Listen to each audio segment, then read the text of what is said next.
Papakulo naman tayo ngayon ng pork ribs. Gagawin kong tom sap. Sour soup.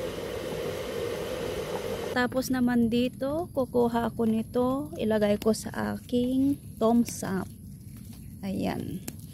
Kay maulam po kasi ito. Itong dahon na ito.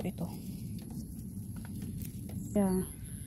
Ito pong dahon na ito, masarap ito sa gawing soup. Para sa Thai soup. Ito na siya mga idol.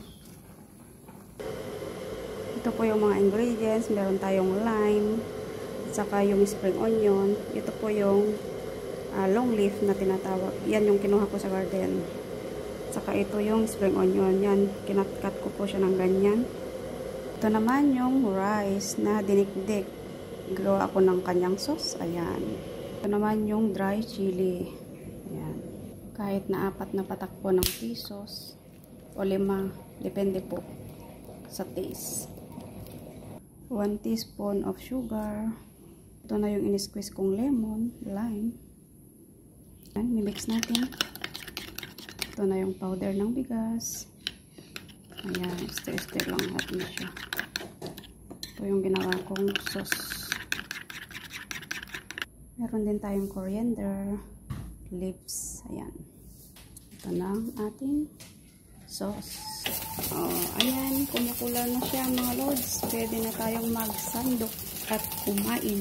Ayan. Ito siya mga lods. Ayan, lagay natin dyan. Lagay natin ang ating dahon-dahon. Ayan. Ito. Tapos ito yung sauce niya. Ayan. Tapos meron siyang chili. Dry chili. Ayan. Okay na. Ayan. Ganyan lang siya. Ito na siya ang sabaw.